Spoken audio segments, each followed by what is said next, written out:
Hi friends, எல்லாருக்கும் வணக்கம். இன்னைக்கு மழை கடுமையாக பேஞ்சிட்ருக்கு. இந்த மழையில் நான் என்ன மெனு செய்ய போகிறேன் அப்படிங்கிறத தான் உங்கள்கிட்ட ஷேர் பண்ணுறேன்.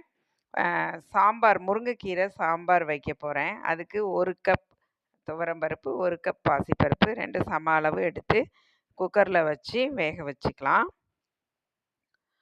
முருங்கைக்கீரை சாம்பார் வைக்கும்போது அதுக்கு பெருங்காயத்தூள் போடக்கூடாது. இப்போ மஞ்சத்தூள் மட்டும் சேர்த்து சீரகம் 2 போட்டுட்டு வேக வச்சு எடுத்துக்கலாம். அதுக்கடுத்து என்ன பண்ண போகிறேன்னா, மாங்காய் பச்சடி, உருளைக்கிழங்கு ஃப்ரை பண்ண போகிறேன். இது மாதிரி நீங்கள் ட்ரை பண்ணி பாருங்கள், ரொம்ப டேஸ்ட்டாக இருக்கும். சாம்பார் இந்த மாதிரி அரைச்சி விட்டு வச்சு பாருங்கள், டேஸ்ட்டாக இருக்கும். உருளைக்கிழங்கு ஃப்ரை பண்ணுறதுக்கு உருளைக்கிழங்க குட்டி குட்டியாக நறுக்கி வச்சுருக்கிறேன். அதில் உப்பு சேர்த்துக்கலாம்.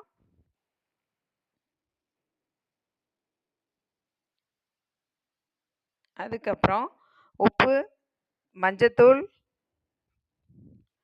மிளகாய்த்தூள், தனி மிளகாய்த்தூள் 1 ஸ்பூன், மல்லித்தூள் 1 ஸ்பூன் சேர்த்து நல்லா பெசரி எடுத்து அரை மணி நேரம் இதை நல்லா ஊற வச்சிடணும். இதை நல்லா பெசரி விட்டுக்கலாம்.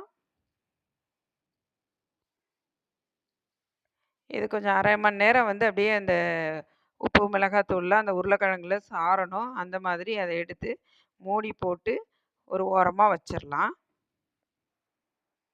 அடுத்து இந்த பக்கம் 5 முட்டை வேக வச்சுருக்கிறேன், அது வெந்துட்டுருக்கு. ஃபஸ்ட்டு முட்டையை வைக்கும்போது சிம்மில் தான் வைக்கணும். மாங்காய் பச்சடிக்கு மாங்காய் எடுத்து தோல் சீவி வச்சுருக்கிறேன். பாதி மாங்காய் தான் இருக்குது, அதை செய்ய போகிறேன். தோல் சீவிட்டு அதை குட்டி குட்டியாக நறுக்கி ஒரு கடாயில் சேர்த்துக்கலாம்.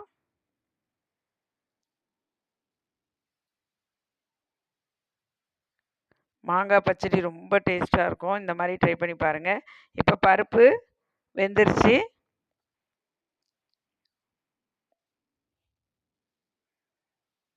மாங்காய் பச்சடிக்கு தண்ணி சேர்த்துக்கலாம்.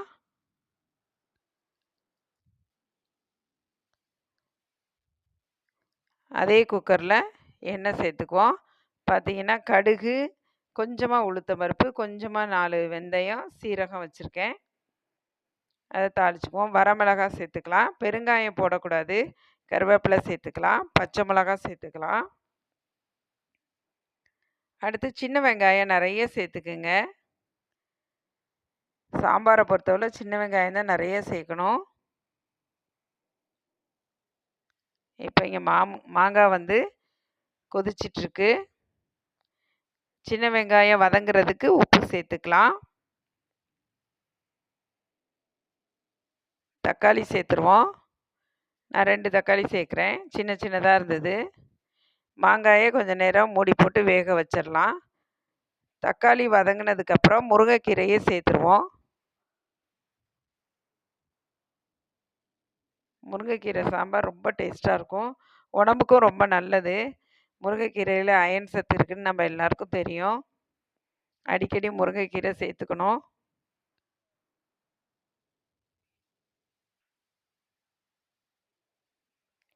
அதுக்கப்புறம் சாம்பாருக்கு 3 கீத்து தேங்காய் எடுத்து பொடியாக நறுக்கி மிக்ஸி ஜாரில் சேர்த்துக்கிறேன். அதோட 1 டேபிள் ஸ்பூன் சோம்பு சேர்த்து இதை நல்லா அரைச்சிட்டு வந்துடலாம். ஒரு சின்ன எலுமிச்சம்பழம் அளவுக்கு புளி கரைச்சி வச்சுருக்கேன் சாம்பாருக்கு. அந்த புளி தண்ணி பருப்பு ஃபஸ்ட்டு ஊற்றிடலாம். ஊற்றி கலந்துட்டு அது தேவையான அளவு தண்ணி சேர்த்துக்கலாம். அடுத்து புளி தண்ணியை சேர்த்துடலாம்.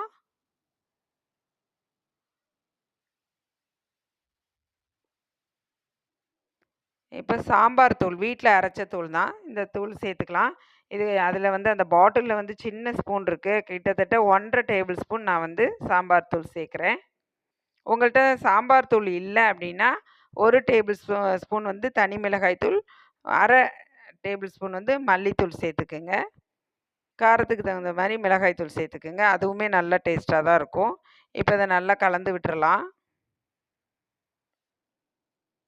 இப்போ இந்த தேங்காய் சோம்பு அரைச்சதை சேர்த்துடலாம். மிக்ஸி ஜாரை கழுவி அந்த தண்ணியும் சேர்த்துருவோம். உப்பு தேவையான அளவு சேர்த்துக்கலாம்.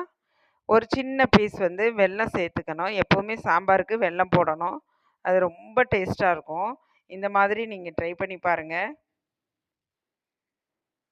இப்போ மாங்காய் நல்லா வெந்துருச்சு, வெல்லம் சேர்த்துடலாம். மாதா ஊட்டாத சோத்தை மாங்காய் ஊட்டுன்னு சொல்லுவாங்க. இரும்பு கடாயில் 4 டேபிள் ஸ்பூன் வந்து எண்ணெய் சேர்த்துருக்கேன். எண்ணெய் காஞ்சதுக்கப்புறம் உருளைக்கிழங்க சேர்த்துடலாம்.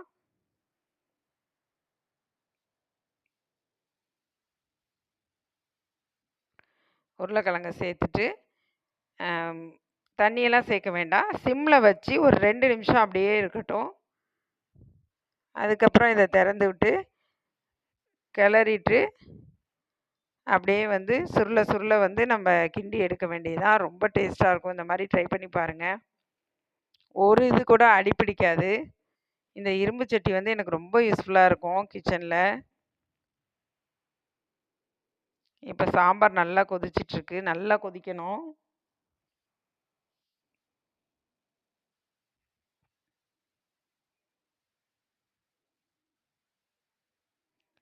உப்பு பார்த்துட்டு உப்பு தேவைன்னா கொஞ்சம் போட்டுக்கோங்க.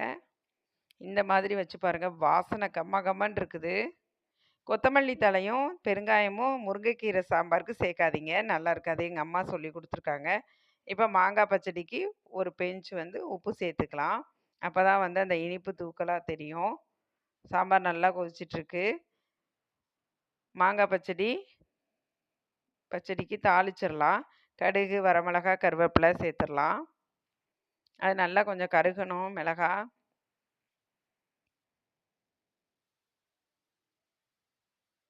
இந்த அளவுக்கு கருகுனதும் மாங்காய் பச்சடியில் சேர்த்துடலாம்.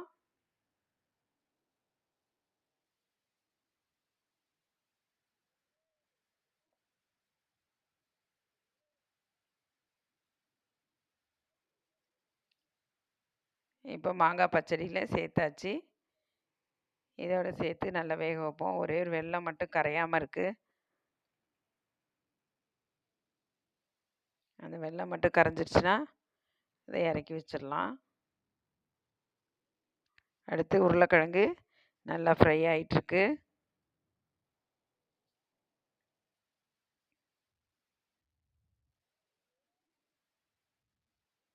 சாதம் ஏற்கனவே வடித்து வச்சுருக்கிறேன். இந்த பாத்திரம் வந்து எனக்கு நல்ல யூஸ்ஃபுல்லாக இருக்குது. பாருங்கள், சாதம் வடித்தாச்சு. மாங்காய் ரெடி ஆயிடுச்சு. மாங்காய் பச்சடி அதை எடுத்து ஓரமாக வச்சிடலாம். அடுத்து உருளைக்கிழங்கு. நான் ஒரு ஆளே இன்றைக்கி வந்து கேமரா வச்சுட்டு எடுத்ததுனால அது கொஞ்சம் ஆடி இருக்குது, மன்னிச்சிக்கிங்க.